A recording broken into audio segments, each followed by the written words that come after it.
Hello, my name is Keith Stewart. I'm a hematologist at the Mayo Clinic in Arizona, and I'm here in Paris at the International Myeloma Working Group meeting. We just finished a session on high-risk genetically defined multiple myeloma and covered many topics from whole genome sequencing through to the role of allogeneic transplant in attacking this more difficult to treat form of multiple myeloma. The first message was that on the basis of analysis of patients over some time, looking at the whole genome, including whole genome sequencing,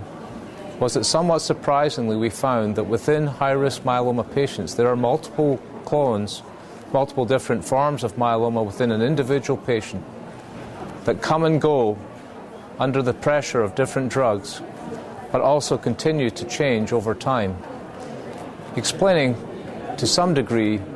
why this form of the disease is more likely to come back quickly after initial chemotherapy, and suggesting that multiple drugs given simultaneously will be required to eradicate this form of myeloma. The second major discussion during our session was the role of various therapies to try and overcome high-risk disease.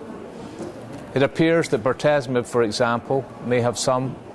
benefit in controlling this type of disease, particularly when used over long periods of time, but likely it will need to be combined with multiple other active agents, and perhaps in some small fraction of patients, allogeneic transplant may have a role to play. The final conclusion of the session was that we need to work internationally together to define populations of higher risk patients in whom we can develop novel therapies as a collective group,